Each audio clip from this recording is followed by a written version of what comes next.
is, baby. Foxboro Rush. What a rush. Travis Thomas here with my main man, George Balekji. George, I got to tell you, brother, here we talk Patriots, all things NFL. I thought about this coming in today. I said, this show is therapeutic for me, George, because I am missing football season. I know you and I are busy right now. NBA playoffs, NHL playoffs, baseball season in full effect. It's not like I'm not getting my fixins in terms of sports, but George, I miss football season. The draft's over now. It's just like, but this show's helping me get closer to it. Talking about it all the time with you, it's just fantastic. It scratches that itch as time passes. Yes. I'm just happy to hear you say that right after the draft when you couldn't tell me shut up enough. I'm looking point. up, hey, Trav, I got this nugget on this receiver, and That's you just roll your eyes. That's a good point. But I'm with you. All seriousness, it's great talking ball. And with two football guys, yes, I love it, man. Yes, I love it. You're right. All right, now look, we're going to talk football in the trenches, depth charts, free agency, all the good stuff. But let's start with the roast of Tom Brady, please. I mean, George, it's a gift that keeps on giving for us. Now, I guess the latest here, we all watch the roast. We all know the best jokes, the winners and losers of the roast, who should have been there, who shouldn't, all the good stuff. But now we have some quotes coming out. We'll call it from the fallout, George, of the roast. I'm going to read you a few. Gisele, quote, deeply disappointed by the disrespectful portrayal of her family on Sunday evening's roast. You're deeply show. Disappointed in how you were portrayed? Yeah. Don't cheat. Yeah. We got to have more than that, though. Of course, it's a podcast. But, that's when you hear this. And I get it. Same thing. Multiple ways we'll hear this. Kids are watching. You're talking about someone's mother. But, this is comedy. This is a roast. Mm-hmm. Decisions were made by grown adults in the past. That's right. People are going to get ripped on it. Yeah. Whether you're there or you're not. Right. Yeah, I mean, what are you going to be mad at people for doing exactly what they're supposed to do at a roast? I don't understand. If you want to be mad at someone, you want to lash out at someone, lash out at Tom and say, I don't know why he agreed to do this. Yeah. I don't know. It puts our family in the crosshairs, something like that. I think I could live with a little bit better than I was so upset by the disrespectful. It's a roast. Like literally that's the rules. I told you this going into that damn roast. I said, George, I'm not a big fan of these. I don't watch them. The Tom Brady roast, if you could believe it or not, was actually my first one that I watched fully. I'm amazed by that. I've seen clips. I understand the concept more than Gisele does, apparently. I get it. But it's one of the reasons I don't watch is because I'm uncomfortable by some of that. It makes me uncomfortable, and none of the jokes have anything to do with me, So I get why she would be upset in general, but I think she's aiming it at the wrong people. You can't get mad at the people there to butcher Tom Brady. That's what they're there for. Of course, you're going to come up because there's some drama there between you two. Yeah. But I would just rather her put this on Tom. And Tom feels like the kind of guy that would maybe, if he did publicly comment after she maybe said, well, Tom put us in a tight spot, he seems like the kind of guy who would maybe own that and just be like, yeah, it was a little rougher than I thought, but that's what happens. I just don't like the blanketed, oh, well, everyone was disrespectful to my family. Well, hello. That's what's going to happen. That's the point of the whole damn event. Exactly. To me, and those were the most personal jokes of the night, the ones about Gisele. Yeah. Kevin Hart saying that Antonio Brown brought her as a +1. Right. Kevin Hart making the jokes. She was going to 8 classes a day, but was a white belt. Right. Making the jokes about the bruises. Some details those were the ones that had me going, oh. Yeah. Can't believe they went there. Nikki Glazer saying the same thing. You got 8 rings now. Gisele gave it back. Tom, the biggest mistake you made in your life was telling her, yeah, babe, jiu-jitsu classes sound like a good idea. Right. But again, it's comedy. You know what he was signing up for. And if anything, like you said, you go at him to say they can't joke about that. Because it seemed like, as Nikki Glazer came out and said, she couldn't make jokes about CTE in the NFL. Mm-hmm. She couldn't make plastic surgery jokes. We didn't hear a lot of like hair plugs, hair treatment jokes for Tom Brady either. I wonder if he admitted that. And also jokes about Robert Kraft getting a massage. So there definitely was a list.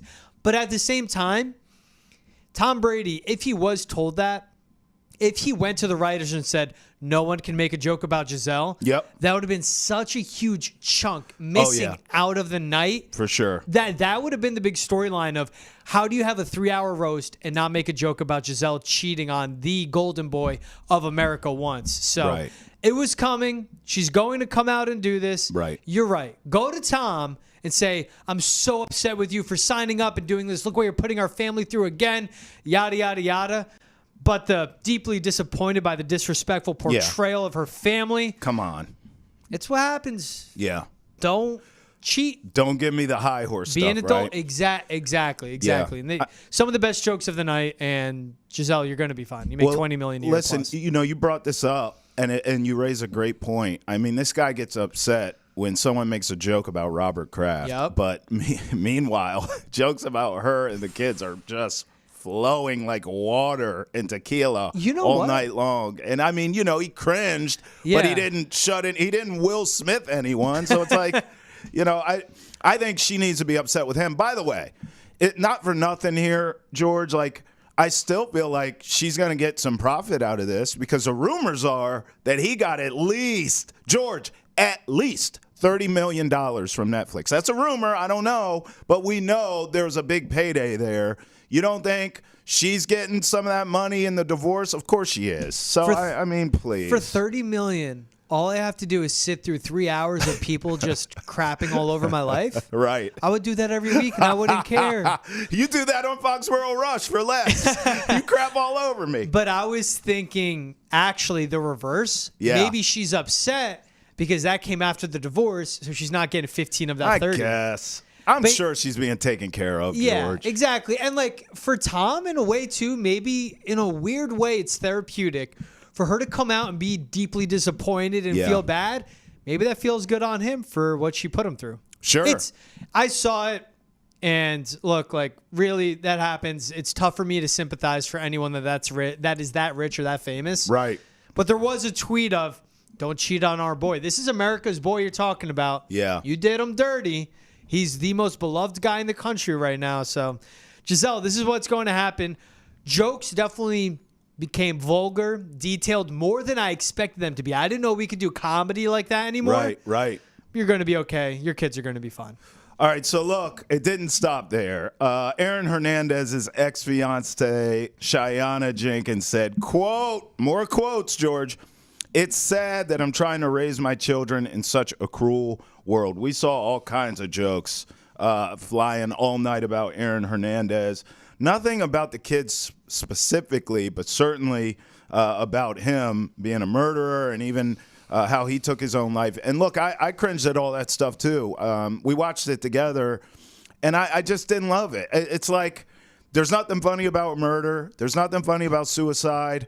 But again, to your point, nothing's really off limits in these roasts. So even though I cringed, I didn't laugh at those particular jokes, I still conceptually understood it because it's a G-damn roast. Yeah. And this is what people are going to do. And you know damn well, I didn't know as many people were going to take the shots at the Aaron Hernandez situation as they did, but you knew someone was going to. And it's just, it is what it is. And by the way, we're talking about high horse with Gisele. Let's not let her off the hook here either. I mean, she sat on the stand and lied for Aaron Hernandez. So, she hid the mystery box. I mean, please. He called her and said, go to the basement. There's a box. You need to get rid of it. Probably the gun in there. I don't know. Bro, it's like, so you're going to tell us now what's on and off limits at a roast? Just stop. I mean, who gave her the damn high horse to sit on and talk about, well, you shouldn't be making these jokes. Well, you shouldn't commit perjury. How's that sound? Well, and I think their kid is like 11 years old now. Think about how long ago that the Hernandez thing all happened. Right. Your last name isn't Hernandez. This kid's last name could not be Hernandez. I don't know what it is. I don't know the details. I don't need to. That's fine. Sure. You can raise your kid in a world where it's sad to say, and this is where it kind of gets serious, but like you can just say we don't know where your father is, or that Aaron Hernandez isn't your dad. Like, I don't know, you can lie to the kid, and I think you're better off in a way. Yeah. Because Aaron Hernandez is a murderer, like killed multiple people. Like, you don't want this to happen. Just distance yourself and detach yourself entirely from this awful human being that killed multiple lives, had no remorse, and did more. Going back to his Florida days, his clubbing days here in Boston. Remember, he shot someone up outside of a club, never came back on him, but it sounds like he allegedly did it. Sounds like it was very strong on his case. Just distance yourself from this and detach. But instead of saying, so don't say anything is what you're saying, sad, right? I'm trying to raise my children in such a cruel world. Cheyenne Jenkins, your last name is Jenkins. It's not Hernandez. Yeah. This feels like a weird version of Stockholm syndrome to me, where you start actually loving the person that is holding you captive. And it's like, break away, start your own life, stop doing these interviews. If someone calls you to link you to Aaron Hernandez, don't pick up the phone. Don't even, start no your comment. Own life. Or, hey, you pick up, hello, who? No comment. Exactly. Hang up. And then this will do better for your kid instead of them going on the internet or their classmates and going, is that your mom talking about Aaron Hernandez? Wait, who is that? And this one, same thing. I understand it's tough to sit through, and you can't escape it in 2024, because even if you don't watch, you're going to be scrolling through TikTok. It's going to come up, Instagram, YouTube, whatever it may be. Yep. Listening to the radio the next day, watching a news show, whatever it may be. And the jokes were tough, like Tony Hinchcliffe making the step stool joke about Kevin Hart, and even Tom Brady himself making the joke about Gronk, block, catch, don't murder, all that. So I understand, but my thing is, when that phone rings the next day, don't pick up. Sure. And do your kid a favor. Yeah. I think, in my opinion. Fair point. My opinion, and it's easy for me to say this. I know where I'm speaking from. I'm 30. I don't have any kids, not even married. Like, grew up with both my parents. I know how privileged I am to have this opinion on this. I'm completely aware of it. So I don't want to sound insensitive, but just distance yourself and your child from him. Yeah. Start your own life. Find someone that can be a father for her and go all in on them instead of bringing this up and saying it's cruel. Just don't pick up the phone. That's the other part of this. I have no idea. I don't follow her world, but I remember after all the Aaron Hernandez stuff happened, I believe she had moved on with someone else and had a kid. So it's like, just live your life. Just move on. So that's well said by you. I do want to ask you this as we move on. I told you that was my first roast. It's not really my thing. I enjoyed the Brady roast, though. But aside from it being way longer than what I know Comedy Central was doing, and then obviously Comedy Central, I'd imagine, has more restrictions in terms of language and some of the things they have to bleep out. For you, as someone who's watched all this stuff, what was the biggest difference? Was there a huge difference between a Comedy Central roast and a Netflix? I imagine, like, Netflix was just, from what I watched, brother, I mean, that was raw and uncut. It was too damn hot for TV. So I imagine there were just less bumper rails, right? Like less guardrails, less restrictions. And it also, I don't remember these roasts being no damn 3 hours, George. No, definitely not 3 hours, but Netflix isn't riding with commercial breaks or anything, right? They can take that as long as they want to. I think that was a great part, was no commercial breaks. So you're just going, watching nonstop. It's in a way better than live sports because, again, it's not kickoff commercial, return commercial, touchdown commercial, whatever. But to get past that, definitely like the language used, the jokes. I mean, it was just a flashback to what comedy was. And the past roasts that I have watched, I don't remember any of them going that far. Okay. So I definitely think it's like, A, I didn't know you could do comedy like that anymore. And B, I did not know you could go that far.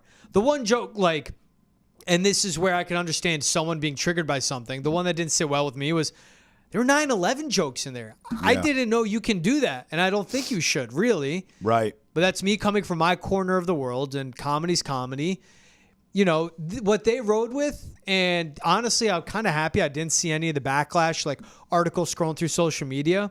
I'm happy my algorithm didn't show me that, but I can understand people going against, the black jokes, the gay jokes, a lot of jokes, political, just Tom Brady jokes, whatever, the ones about his family and everything like that. I understand. Right. But that was a lot of people and a lot of writers going, it's a matter of, do you care if you get canceled? Like, think about what Dave Chappelle did a while back in one of his specials. Yeah. He got canceled by a portion of society, and then he came back and said, I'm fine. Like, you can't cancel me.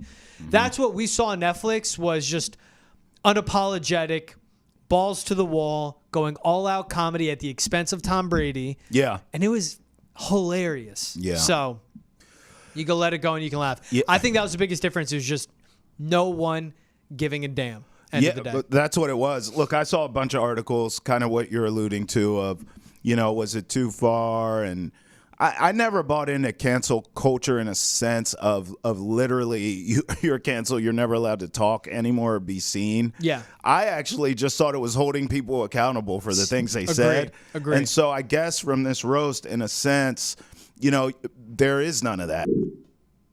All right, George, I want to transition to the Patriots. But first, check us out for all the latest on everything Boston sports and pop culture. Roll with George and I on Boston has entered the chat. Check out the full episode on YouTube, Facebook, wherever you get your podcast. All right, George, now, the Patriots' search for the head of football operations continues, but no one wants a damn interview, apparently. Now, I believe Elliott Wolf's going to get the gig, and maybe that's why this is happening. But another one, Bengals senior personnel executive Trey Brown declines the Patriots interview request. You've been telling me all week it's been happening all around the league where these guys are declining the interview. All of them, George, black executives declining this. So obviously the Patriots trying to uphold the Rooney Rule here, but these black execs are like, no. We know Elliott Wolf's going to get the gig. We're not going to be a part of this. And they keep turning them down, George. What surprised me was former Cardinals VP of player personnel, Quentin Harris, who doesn't have a job right now, but he didn't want to interview. So I understand, but these guys feel like they're going to waste their time. You said the Bengals senior personnel executive, Trey Brown, Bills director of player personnel, Terrence Gray. I understand all this. You don't want to waste your time because Elliott Wolf's going to get it. Now, the Patriots had been Rooney Rule compliant because they'd not opened an official search or changed any of the executives' titles since Bill Belichick left. But now that they have opened an official search, they must satisfy the Rooney Rule and conduct in-person interviews with at least 2 external, minority, and or female candidates. So those are the details there. But this is Elliott Wolf's job. So that is a wonder of, how do the Patriots do this? How do they satisfy this rule of interviewing those 2 minority candidates? And we spoke about this. If you're someone that is in a number 2 or number 3 role with a great franchise, I don't blame you. Like, I'm not going to waste my time. I'm not going to go do that. If you're lower down the totem pole, though, this is experience you can gain. What questions are they asking? What is the interview process like? Shoot, it just puts you in front of the Patriots. Whoever will be in that room, I assume it'll be Robert Kraft, Jonathan Kraft, Robin Glazer. Not speaking with like my tongue in cheek on that Glazer will be in there, but that's how it sounds. Gerard Mayo. And I don't know who else, but I think it'll be owners in there. And you know what? You put your name in front of them. You put your resume in front of them and say, obviously, they go with Elliott Wolf. Comes back around, that'll be a name that's in their mind, especially for Jonathan Kraft and Robin Glazer, who will be leading this franchise pretty soon into the future. So I understand why it's being declined, but that's why. This is Elliott Wolf's job. He just drafted this team. You're going to have a new GM step in and take over? That's not going to happen. They know that too. So I understand all these guys declining it because it is a waste of their time. And maybe this also shines a light on the Rooney Rule and its imperfections. Sure. Where this is what happens to minority candidates. Remember what happened with Brian Flores and Brian Dable with the New York Giants when Bill Belichick accidentally texted the wrong Brian? That's right. Because the Giants were already set on Brian Dable, but they brought in Brian Flores to interview him to satisfy the Rooney Rule and to check that box. And Bill Belichick, being an old, texted the wrong person and just said the quiet thing out loud. Same thing happening right now. So it exposes the NFL to what this Rooney Rule is. Yeah. Where, yes, it gives opportunities to minority candidates that may not get that interview otherwise, but it's also wasting their time requiring this 2 interview of them. I think that's well said. Also, did you say Bill Belichick being an old? Yeah. Is that why? He's old. He's an old.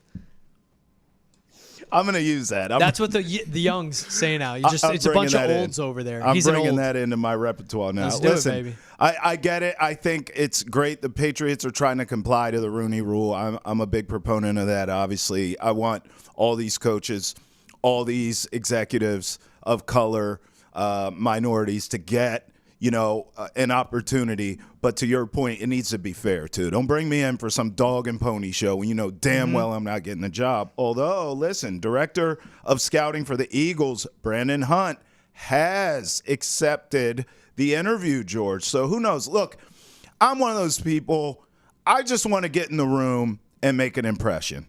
I mean, I've gone on interviews. I didn't get the job. I didn't necessarily walk into them knowing I wouldn't. I knew that it was a long shot for a couple of them. To be honest with you, when I auditioned at Nesson, I had no idea. I mean, I didn't know anything going on in this market.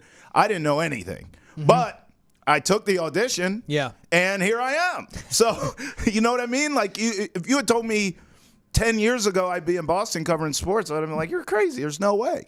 So it's just circumstance. You never know. If you get in there and crush it, you could get the job. Yeah. Now, let's put all that aside for a second. Yeah.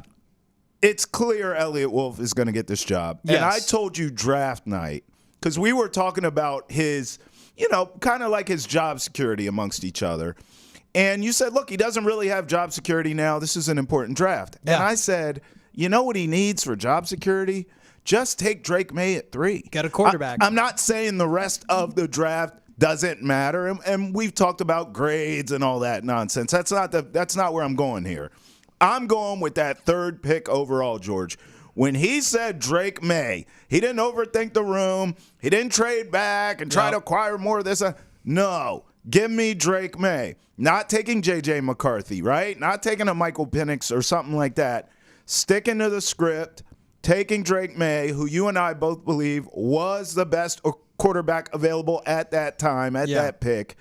I thought that was a job security right there. Now, we'll see how long that means. Is he here forever and ever? Amen. I guess we'll find out.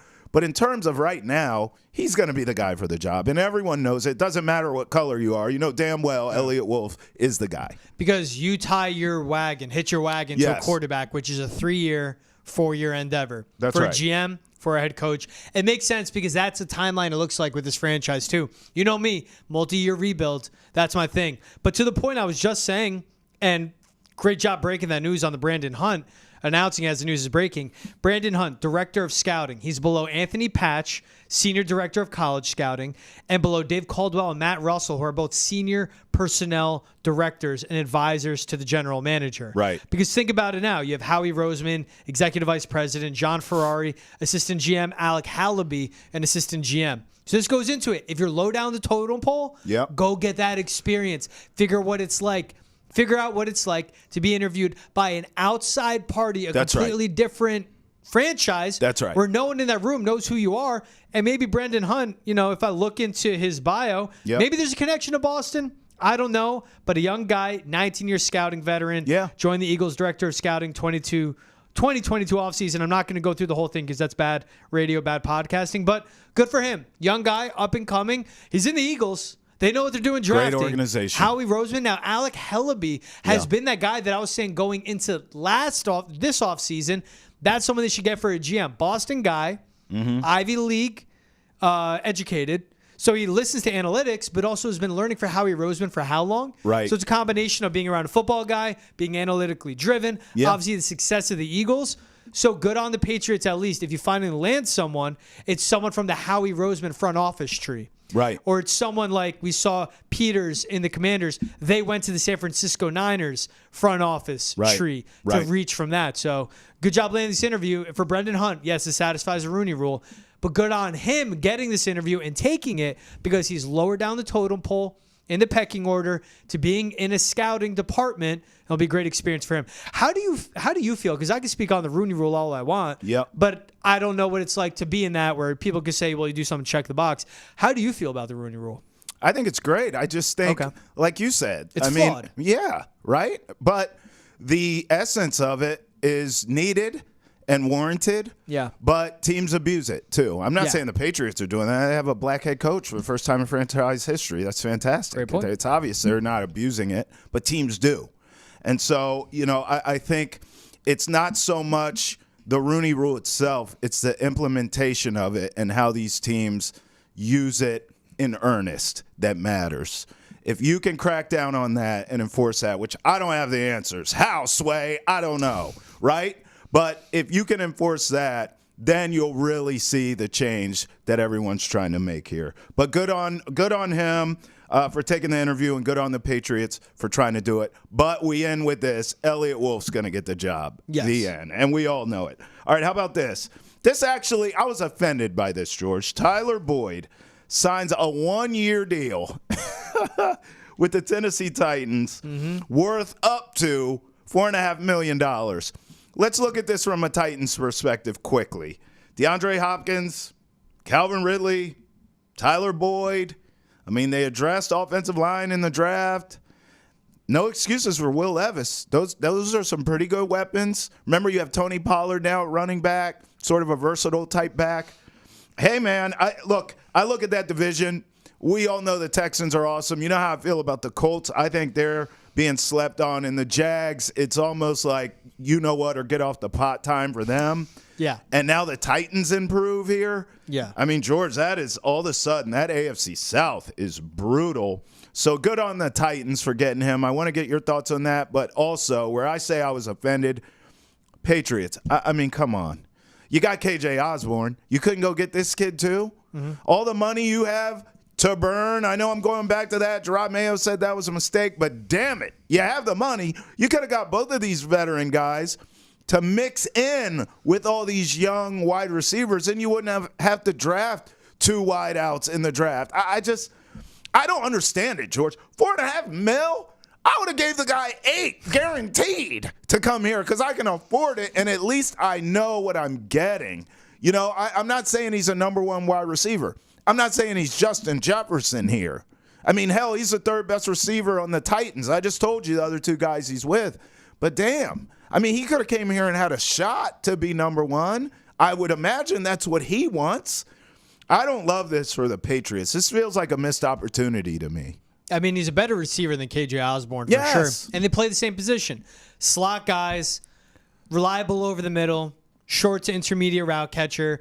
But Tyler Boyd has a better deep game than him. So you're saying instead of Osborne, get Tyler Boyd. Because if you sign Tyler Boyd, then you're getting redundant at the position. Sure. What I expected Tyler Boyd to be was a post-June 1st signing. Right. Because then it'll hit teams worse or not as hard if they do that. But regardless, yeah, if you brought him in as well, I wouldn't hate it. Yes, you're getting redundant at the position, but 6'2", 203 pounds, 65-plus catches, 5 of his last 6 seasons, better all-around receiver than KJ Osborne, more reliable, less drops, average depth of target on his career. Thank you. What is it, about 8.8 yards? Yes. 10-plus yards per reception all the years leading up to now. And he's a 9-year NFL vet. You have Javon Baker, you have Jalen Polk, you have DeMario Douglas, you have a really young receiver room. Yeah. You should have went out and gotten a Tyler Boyd. Someone that we've seen, yes, be the wide receiver 3 for the Bengals with T. Higgins and Jamar Chase there, but if one of those guys goes down, flourishes in the wide receiver 2 role as the second best pass catcher on the offense. Right. KJ Osborne, when he was there, it was, Adam Thielen, Stephon Diggs. Then it was Adam Thielen, Justin Jefferson. Justin Jefferson, Jordan Addison was the wide receiver 3 and struggled with job drops. Had an up and down season. Yeah. $500,000 more up to, because keep in mind, Tyler Boyd's contract 1 year up to $4.5 million, while KJ Osborne is 1 year up to $4 million. Right. Yeah, I agree with you all the way. Go out, get Tyler Boyd.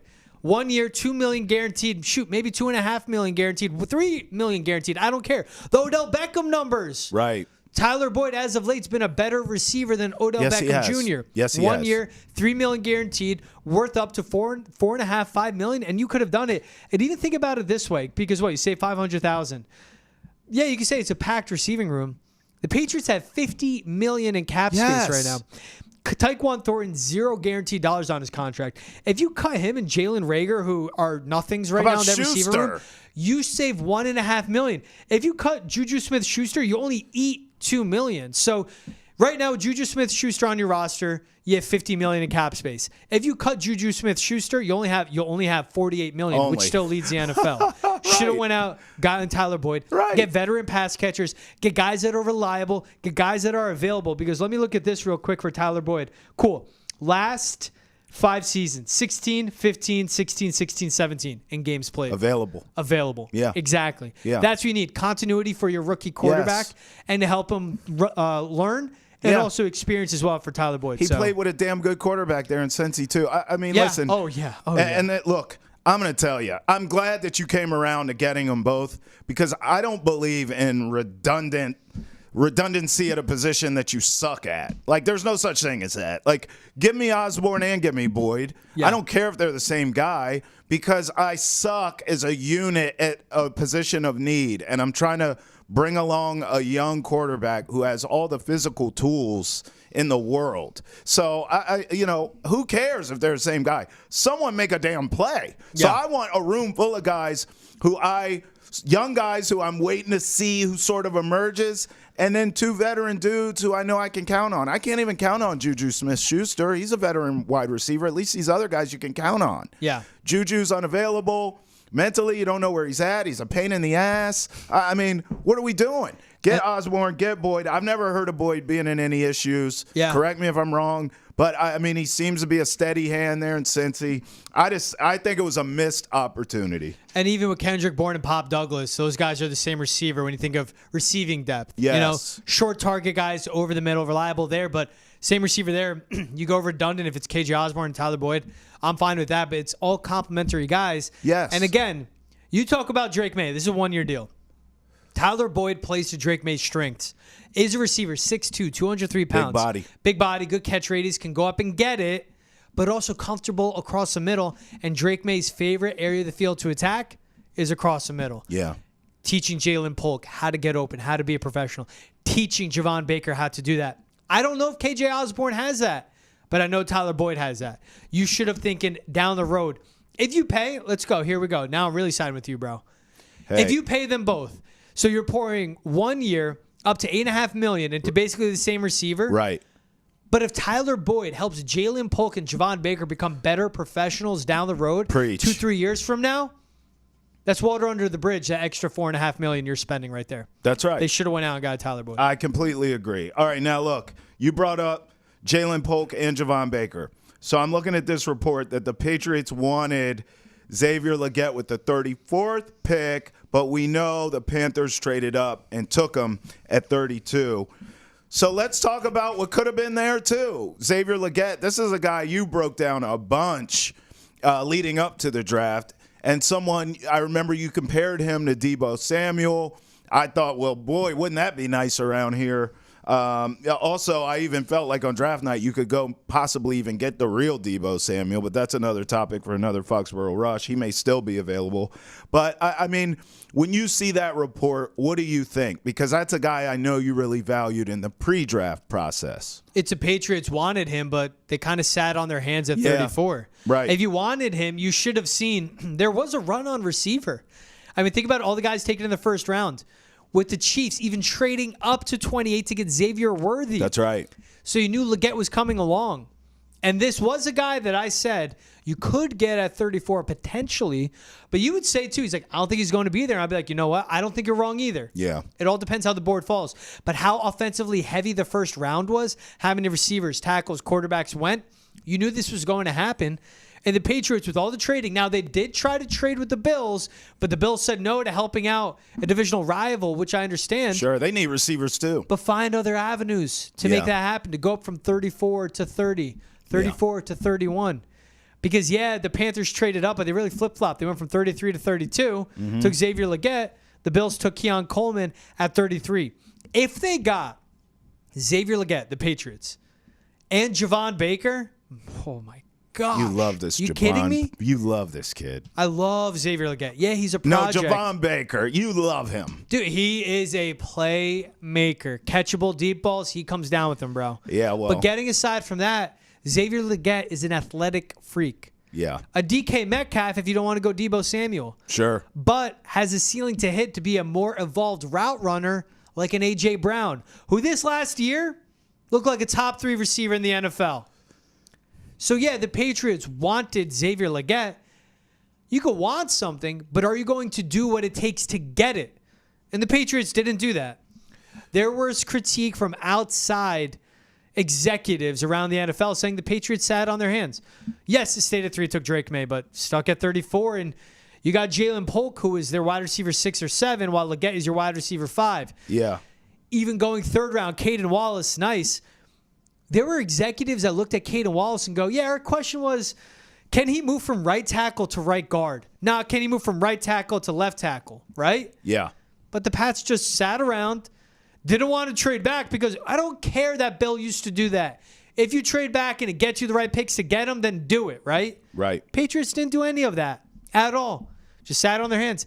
And yeah, they traded back up to get Javon Baker when they traded back to get Jalen Polk, but trade up, go out, and get the top guys on your board that are available. Yeah. Because you missed on Legette by 5 picks. Yeah, you have to be aggressive. You missed on Kingsley Suamataia by 5 picks. Right. And those are guys that could be starters on offenses this year. I don't know if Jalen Polk can be. I don't know if Caden Wallace can be. Keeps coming back to the criticism of this Patriots draft. You needed a left tackle. You didn't get one. You needed a dynamic wide receiver 1. You didn't get Calvin Ridley. You didn't get him in the draft either. Bro, I wrote these names down while you were talking. Yep. These are 3 names that you just threw out comparing this kid.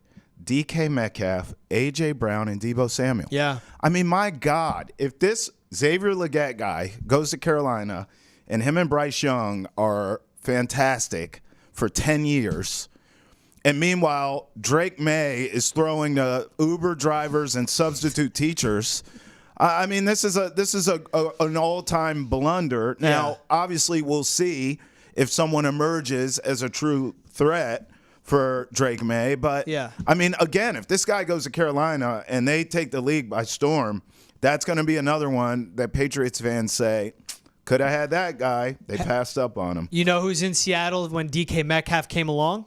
Who? Dave Canales as a quarterback's coach. But watching DK Metcalf up close, now he is the head coach in Carolina. Right. And he has Xavier Legette, who could be the next DK. So he knows how to use him. And you even mentioned, I would take Deebo right now. I would take Xavier Legette over Deebo. And I'm not even talking finances right now. Listen. Yeah, we could go into finance and roster construction. But Deebo Samuel, the way he's used, he's not an elite route runner. Like Kyle Shanahan unlocks him. I don't think Xavier Legette's a guy I'd line up in the backfield, but I think he could be a more complete wide receiver than Deebo. And also think about Deebo Samuel at this point in his career, the beating he's taking. Health-wise, I don't know what you get with him. Xavier Legette, that big build, hasn't played in the NFL yet, fresher. All right, I want to end with this. Let's make fun of Zeke Elliott. Perfect. Ezekiel Elliott goes back to the Cowboys. We know that. Listen to this quote, George. Zeke on his return to the Cowboys, quote, I'm here to chase a ring. I mean, I'm here to get an afro. Where are you? You're in Dallas? Hey. Getting a pinky ring? Yo, George, I'm here to get a fro, baby. Some of us can't get what we want, baby. Zeke, if you were ring chasing, you don't go back to Dallas, dog. You go play in Kansas City, get some of that barbecue. San Francisco. Hey, how about this, Isaiah Pacheco? I need a break, coach. Zeke, get in there. I mean, what are we talking about? Yeah, San Fran. You could go. There's a handful of teams in this league. You could go to Philly. Hey, didn't Joe Mixon leave Cincy? Go help Joe Burrow out. I mean, you don't go to Dallas. Who's gonna win the ring? Dak Prescott? Please. I mean, come on, Zeke. We know what this is, right, George? Because you and I are tight, and I understand. You want to do things with your friends. George is my BFF. My man. But, I mean, damn. If I couldn't win with him, I'm going somewhere else. I respect it, and I understand. I love that I get to win with my boy. That's icing on the cake that he's my boy. Dak is his friend. He wanted to go back. He never wanted to leave Dallas. Yeah. And he didn't want to restructure his deal.